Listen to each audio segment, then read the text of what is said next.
Railway corporation વેરા વિવાદનો આવ્યો અંત. સર્વોચ્ચ અદાલતના ચુકાદા બાદ વડોદરા રેલવે તંત્રએ મહાનગરપાલિકાના 7 કરોડના વેરા લેણા ભરવા પ્રક્રિયા હાથ ધરી.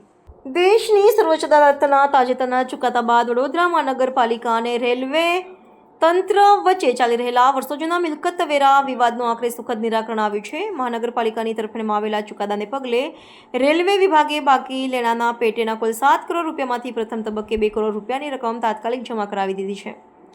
મહાનગરપાલિકાને વર્ષ 2005થી અટવાયેલા મહત્વપૂર્ણ વેરા વસૂલાત માટે મોટી સફળતા મળી છે.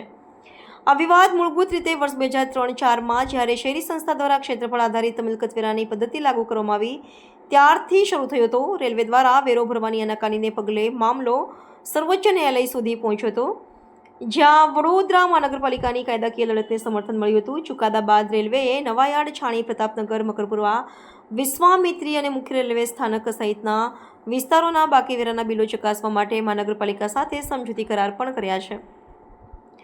રેલવે તંત્રે બાકી રહેલા અન્યાયી 5 કરોડ રૂપિયા પણ ટૂંક સમયમાં ભરી દેવાની ખાતરી આપી છે. આ વિવાદનું નિરાકરણ થતાં મહાનગરપાલિકાની તિજોરીમાં કરોડો રૂપિયાની આવક થશે, જેનો ઉપયોગ શહેરી વિકાસના કાર્યોમાં કરી શકાશે. મહાનગરપાલિકાના સત્તાધીશોએ તંત્ર પ્રત્યે આભાર વ્યક્ત કરીને વેરા વસૂલાતની પ્રક્રિયા ઝડપથી પૂર્ણ કરવા પર ભાર મૂક્યો છે.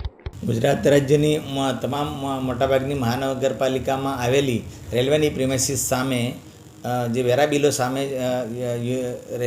રેલવે વિભાગને વાંધો હતો, તેના સામે યુનિયન ઓફ ઇન્ડિયા દ્વારા સેન્ટ્રલ કચેરીઓ, ગવર્મેન્ટની જેટલી પણ કચેરીઓ છે તેની સામે સુપ્રીમ કોર્ટમાં દાવો દાખલ કરવામાં આવેલો હતો. આ દાવો ચાલી જતા આ ચુકાદો તમામ મહાનગરપાલિકાની તરફેણમાં આવેલો છે. તે મુજબ હવેથી તમામ મહાનગરપાલિકાઓ અને રેલવે વિભાગ સાથે MOU કરવાનો ચુકાદામાં ઉલ્લેખ છે. તે મુજબ વડોદરા મહાનગરપાલિકા દ્વારા પણ ઉલ્લેખ થયા મુજબ MOU કરવામાં આવેલું છે. તે મુજબ હવેથી વડોદરા મહાનગરપાલિકાને રેલવે દ્વારા વેરો ભરવાપાત્ર થાય છે.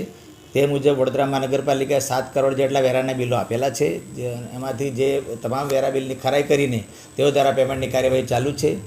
જે અન્વયે અત્યાર સુધીમાં 2 કરોડ જેટલી વેરા વસૂલાત થઈ ગયેલી છે. 5 કરોડ જેટલા વેરા બિલ પ્રોસેસમાં છે. ટૂંક સમયમાં ભરપાઈ કરી દેવામાં આવશે. કયા કયા રેલવે સ્ટેશનો વડોદરાના છે? વડોદરા મહાનગરપાલિકા વિસ્તારમાં ખાસ કરીને નવાયાર્ડ, છાણી રેલવે સ્ટેશન, લાલબાગ, મકરપુરા અને પ્રતાપનગર જેવા વિસ્તારોમાં રેલવેની પ્રિમાઇસીસ આવેલી છે. કેટલા વર્ષ અંદાજિત જૂનું આ ઉઘરાણી હોઈ શકે? આ જે વેરા બિલો જે છે એ 2003-4થી વેરા બિલોની બજવણી કરવામાં આવેલી છે અને જે પ્રિમાઇસીસ 2003-4 પછીની જે બાંધકામ થયેલું છે અને જે તે તારીખથી આપવામાં આવેલી છે અને જૂના મકાનોની 2003-4થી અસરથી વેરા બિલો બજવવામાં આવેલા છે. સાહેબ, અત્યાર સુધી ઉઘરાણી કેમ ના થઈ? આપણે જે એલર્ટ થયા ત્યારે ખબર પડી કે તો અગાઉ કેમ કોઈ આની ઉઘરાણી ના? નહીં, આના ઉઘરાણી ઓલરેડી કરવામાં આવેલી હતી, પણ તેને વડોદરા મહાનગરપાલિકા અને તમામ મહાનગરપાલિકાઓ સામે વેરા સામે વાંધો હતો કે આ કેન્દ્ર સરકારની મિલકત છે, જેથી તેને વેરામાં માફી મળવી જોઈએ તેવી તેમની રજૂઆત હતી.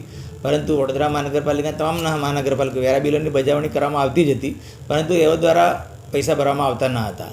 જે અંગે ચુકાદો કોર્પોરેશનની તરફેણમાં આવેલો છે અને હાલ તેઓ ભરવા માટે તૈયાર પણ છે. હવે 5 કરોડ બાકી છે. હજી 5 કરોડની ઉઘરાણીમાં જો એ લોકો કોઈ ડેડલાઇન નક્કી કરી છે કે આટલી સમય મર્યાદામાં આપવાનું નહીં આપે તો સીલ કરાશે કે શું કરાશે? નહીં, આ અંગે તેઓ વડોદરા મહાનગરપાલિકાની સંપર્કમાં છે. તેઓ આ જે 5 કરોડ જેટલા વેરા બિલની જે પેમેન્ટની ચૂકવણી પ્રોસેસમાં છે અને ટૂંક સમયમાં ભરપાઈ પણ કરી દેશે તેવી માહિતી છે. આ બાબતે આપણે MOU કરવું પડ્યું? આપણે શું કરવું પડ્યું? નહીં, આ જે સુપ્રીમ કોર્ટ છે એમાં જે ચુકાદો આવ્યો છે તેમાં ચોખ્ખું લખવામાં આવ્યું છે કે ભાઈ તમામ મહાનગરપાલિકા સાથે રેલવે MOU કરશે અને બંધન કરતા રહેશે કે તેઓ હવેથી નિયમિત પૈસા ભરી દેશે. તે મુજબનું MOU કરવામાં આવેલું છે. તે મુજબ વડોદરા મહાનગરપાલિકા અને રેલવે વિભાગ દ્વારા MOU કરવામાં આવ્યું છે, જે અન્વયે તેઓ પણ પૈસા ભરવા બંધાયેલા છે અને 5 કરોડ જેટલા નાણાં બાકી છે. ટૂંક સમયમાં ભરપાઈ કરી દેશે એવી માહિતી છે.